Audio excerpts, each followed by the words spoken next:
Did you know that organizing your home might actually be the reason it still feels so overwhelming? You spend hours sorting, labeling, buying more bins, but somehow every room still feels heavy, cluttered, and hard to breathe in. You're not alone. And today, I'm going to show you 7 simple habits that help seniors like Dolores finally break free from this hidden trap and turn their homes into peaceful, breathable spaces again. One of these habits takes just 10 minutes a day and could reverse years of clutter starting today. Don't ignore this. The longer we wait, the heavier it gets, not just for our homes, but for our hearts. Before we dive in, I'd love to hear from you. Where are you watching from, and what time is it right now? Drop a quick comment and write the word HOPE if you're ready to feel lighter, freer, and more in control again. And if this sounds helpful, don't forget to hit subscribe for more natural, no-pressure health tips made just for you. Now let's start where it all begins. One drawer, one decision at a time. The first habit might sound too simple to be powerful, but that's exactly why it works. See, most seniors believe that to truly declutter a space, you have to block out a whole weekend, roll up your sleeves, and dive in for hours. But let me tell you something I've seen again and again. That kind of thinking often leads to exhaustion, frustration, and more mess than when you started. I remember Dolores, 73, from Phoenix. Sweet woman, former teacher. She told me she used to spend her Saturdays knee-deep in piles of clothes trying to finally tackle that closet.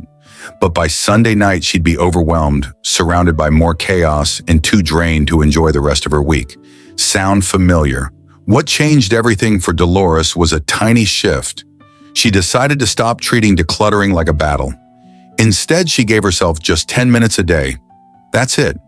10. No pressure to finish a room, no pressure to solve it all. Just one drawer, one shelf, one small bag. And the results, more powerful than anything she'd ever tried before?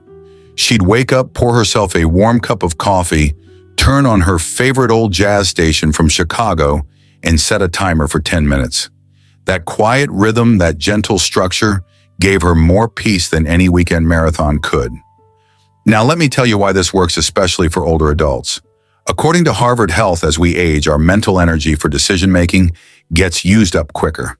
It's called decision fatigue. When we try to do too much at once, like deciding the fate of 200 objects in one afternoon, our brains get overwhelmed.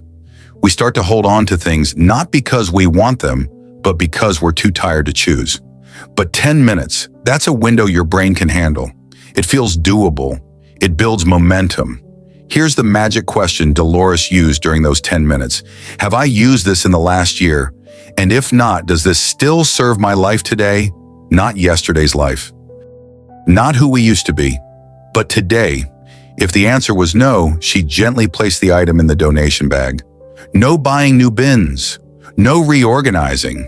Just simple letting go. And you know what? That first week, she cleared out her entire junk drawer.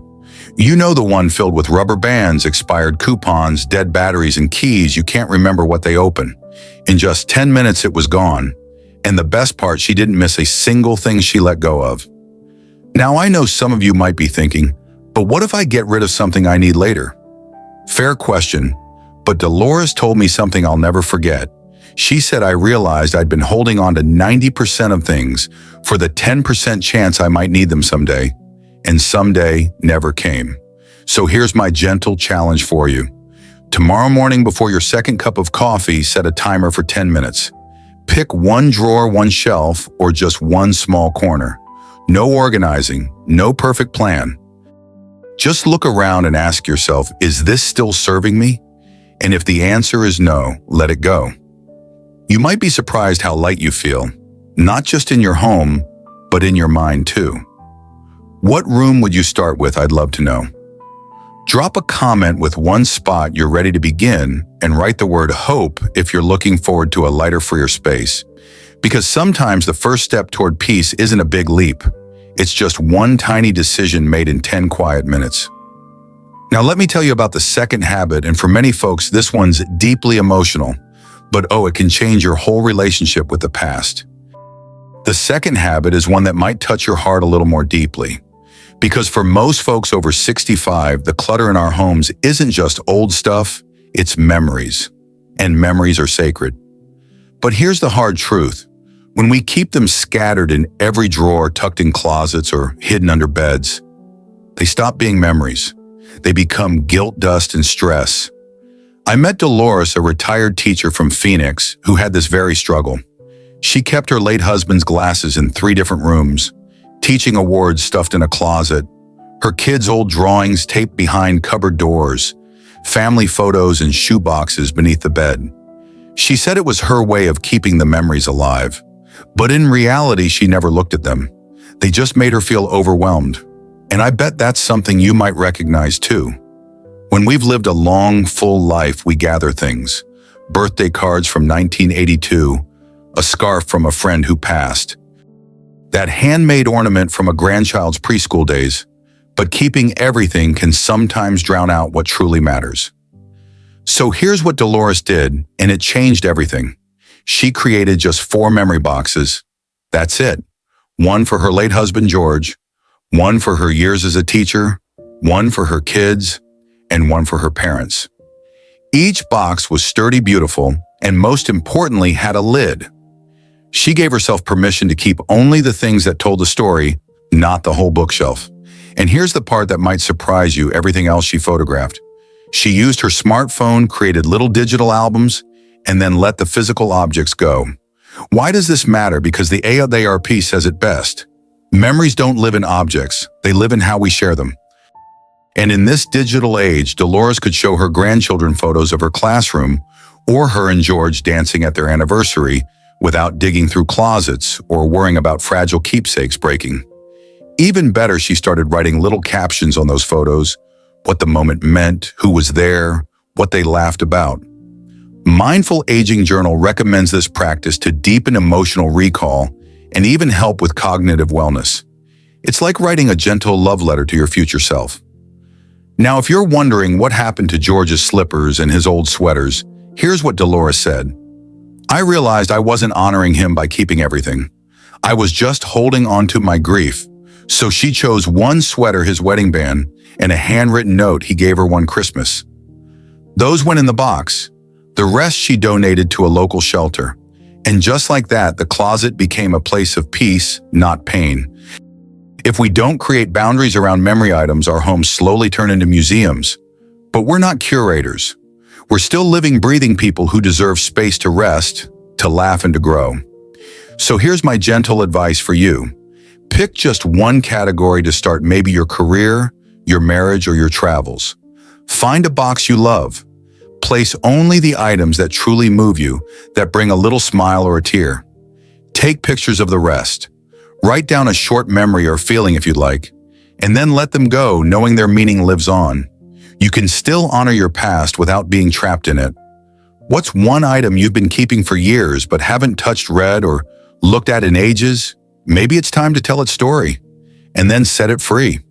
Drop a comment below and write the word hope if you're ready to remember the best parts without carrying the rest. Now that we've honored the memories, let's move to the next habit, and this one might surprise you. It's about stopping a behavior most of us do without thinking, and it starts with shopping. Now, the third habit might surprise you a little. It's something we've all done, but rarely question. We call it shopping. But today, I want to call it something else: reverse shopping. Why? Because every time you feel like bringing 1 new item into your home, it might actually be a signal to let 10 old ones go. Let me tell you a story. Dolores, who you met earlier, called me one day, all excited about this beautiful $200 shelving unit she saw at a home store in Arizona. She said it was perfect, tall, polished wood with little drawers to organize her kitchen overflow. She was ready to buy it until she stopped and did something different. She spent an afternoon going through her cabinets and drawers. She filled 3 big bags with plastic lids that didn't match expired spices, old mugs from church events, and 3 sets of measuring cups. And after those bags were gone, she called me back and said, "You know what? I don't need that shelf anymore. I have space now." That's reverse shopping. And for folks our age, it can be one of the kindest things we do for our mind and our body. See, many of us grew up in times when you saved what you had. You didn't throw out that old casserole dish, you kept it just in case. You saved ribbon, tin, foil, jars, catalogs, because you never knew when it might be useful. And you were right. Back then, having enough was a gift, but now you've made it. You're here. And maybe, just maybe, it's time to live with a little less and feel a little lighter. The Mayo Clinic recently shared something powerful. Clutter can increase low-grade stress in older adults. It may raise heart rate, disturb sleep, and affect overall mood. In other words, a house full of stuff might be quietly keeping your body on edge, even when you think you're used to it. That's why I suggest this small but mighty habit. Every time you feel the itch to buy something, a gadget, a sweater, even a new lamp, pause. Go to the nearest drawer or shelf and ask, if I buy this new thing, what will I let go? Better yet, write it down. One woman in Ohio shared that she taped a little sticky note on the inside of her coat closet that reads, "If I bring this home, what leaves?" She said it's changed how she shops entirely. She now sees purchases as part of a balance, not just adding more, but creating space for better. And it's not just about money. It's about giving yourself room to breathe. Room to find your favorite shirt without digging through 10 you never wear. Room in the pantry so you don't feel overwhelmed every time you reach for the tea. If you're living on a fixed income, this habit helps too. Spending less, choosing better, feeling clearer. Here's my suggestion.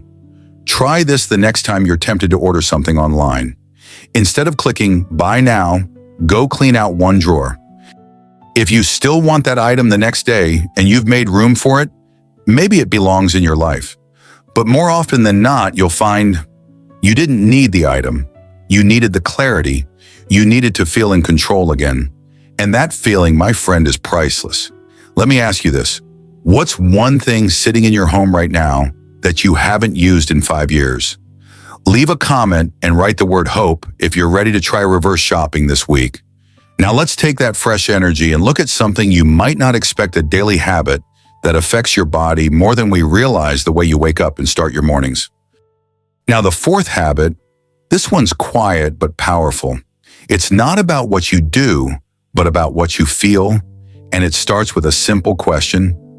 Does this item give you energy or slowly drain it from you? Let me explain what I mean. Dolores, remember her from earlier? She started walking through her house one afternoon, room by room, hand touching each object, not to clean, not to rearrange, just to feel. She'd stop and ask herself, when I look at this, do I feel light or do I feel heavy? She told me later that this simple act changed how she saw her home. There was a basket of half-finished knitting projects in the den, untouched since her arthritis flared up. Every time she saw it, she felt guilty. Not because anyone said anything, but because the unfinished work whispered, you used to be better. In the kitchen, she had a set of antique dishes that belonged to her mother. Beautiful, yes, but so delicate, she never used them, just dusted and worried. She didn't even like them, but she felt she should keep them. Then she went into the reading nook. There was a soft green chair by the window, wide arms, a throw blanket across the back. She sat there every morning with her tea, watching the birds. That chair, it filled her up. Every single time. That's the energy I'm talking about. See, our homes are not just walls and furniture. They're living stories. And over time, if we're not careful, those stories become cluttered with guilt, pressure, and old weight. Harvard Health once published this. Your living space affects heart rate, blood pressure, and quality of sleep. Think about that for a moment. That means the old boxes in the hallway, the dusty piles in the guest room, even the photos that make you ache more than smile. They're not just visual clutter, they're emotional clutter too. And your body feels it. So here's what I suggest. Don't declutter like you're attacking a mess. Instead, just walk through your space. Take your time. One room a day is plenty. Place your hand on each item and simply ask, when I see you, do I feel calm or do I feel burdened? You don't need to throw everything out, but maybe you let go of the craft projects that bring shame instead of joy. You donate the china if you're only keeping it out of guilt. And you give more love to the chair, the lamp, the teacup that brings you peace. One woman in Wisconsin told me she now keeps 5 items per room that make her feel good. Not expensive, not perfect, just peaceful.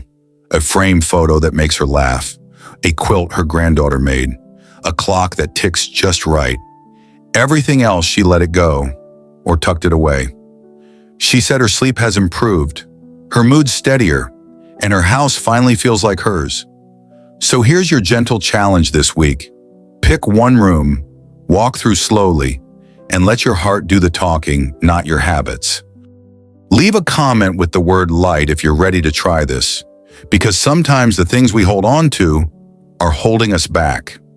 And speaking of habits that lift you up, let's move into something that sounds small, but might be the secret to longer, happier days, how you start your morning. The fifth habit is one that sneaks up quietly, but stays heavy if we don't face it. It's what I call the legacy mindset. And no, I don't mean money or big houses or who gets what in the will. I mean the everyday things, the china cabinet, the dusty garage, the closets packed with just in case. Most folks over 65 hold on to things because they believe their kids might want them someday. That's what Dolores believed too. She's 76, now lives outside Des Moines. One weekend, her daughter came down from Minneapolis. Dolores started showing her the boxes she'd been saving her mother's tea set, some embroidered pillowcases, even an old photo album from the 70s with the plastic pages curling up. She looked at her daughter and asked, "You'll want these one day, won't you?" Her daughter smiled gently and said, "Mom, maybe a few things, a photo or two, but I don't need the whole attic. I want memories of you, not a storage unit." That moment hit Dolores like a soft thunder. She realized something: all those things she thought were gifts might actually become burdens. Not because they're not meaningful, but because they aren't hers anymore. They're weight from the past tied to moments no one else lived, and she's not alone. AARP wrote something beautiful that stuck with me. Living simply not only improves your health, it also lightens the load for your loved ones. Think about that. Our adult children, even our grandchildren, are growing up in a world of small homes and fast-moving lives. They treasure connection, not clutter. They want stories, not stuff. And so the question becomes, if you had to move next year to a smaller home, maybe a cozy one-bedroom near the coast, or a peaceful assisted living place in Oregon or Ohio, what would you take with you? What are the 3 things that make you feel proud? Joyful scene, a quilt your spouse made, a letter your son wrote you from college, your mother's locket. Now imagine labeling those 3 things, not for storage, but as a gift, a piece of your story. Let the rest go gently, room by room. You don't have to do it all today, but maybe, just maybe, you begin. You open the hallway closet, you take out one box, and you ask, does this help my family remember me with love, or just make them wonder what to do with it? Let your legacy be light, not just in weight, but in spirit. If this touched your heart, leave a comment with the word legacy, because what we leave behind should lift others up, not wear them down. And in the next part, we'll talk about something even more powerful than what you leave behind. It's how you begin each morning with intention. Let's keep going. Now here's the 6th habit, and it might sound simple, but it can quietly change your home, your heart, and even your health.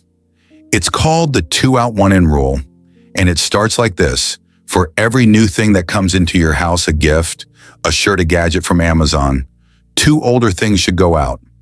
I know, it might feel wasteful at first, but stick with me because this habit is more about freedom than throwing things away.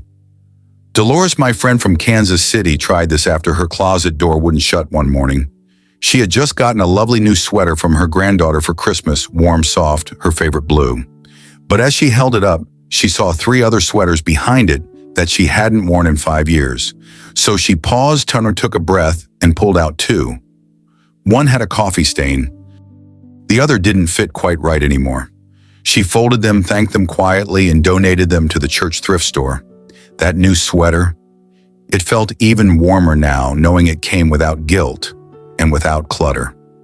You see, as we get older, our homes become full of good intentions. We save things just in case or because someone gave it to us. But bit by bit, that can turn into piles. piles into tripping hazards. And according to Mayo Clinic, reducing household items lowers the risk of falls and helps support calm, steady routines for older adults. Think about that for a second.